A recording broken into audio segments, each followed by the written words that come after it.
अमरावतीच्या गुरुकुंज मोझरी येथे शेतकऱ्यांच्या कर्जमाफी यासह 17 मागण्यांसाठी प्रहार संघटनेचे अध्यक्ष बच्चू कडू यांनी अन्नत्याग आंदोलन केलं होतं। त्यामुळे बच्चू कडू यांची प्रकृती खालावली होती। बच्चू कडू यांच्यावर अमरावतीच्या खासगी रुग्णालयात उपचार चालू होते। अखेर 3 दिवसानंतर बच्चू कडू यांची प्रकृती बरी झाली असून सध्या ते ठणठणीत आहेत। डॉक्टरांनी सर्व त्यांच्या वैद्यकीय चाचण्या करत त्यांना रुग्णालयातून सुट्टी दिली, तर पुढील काही दिवस त्यांनी आराम करावा असा सल्ला डॉक्टरांनी दिला।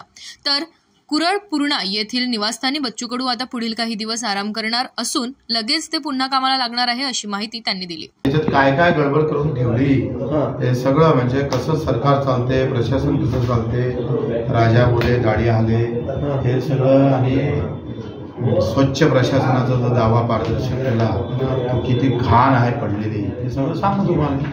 हा केव्हा घेणार आहे? आता सुट्टी केव्हा होणार आहे? आता निघालो, तुम्ही तुमच्यासोबतच बाहेर येतो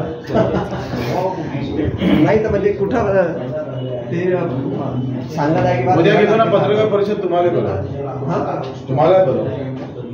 आता काय कसं सांगितलं डॉक्टरांनी आता काय औषध दिली ना आपल्याला?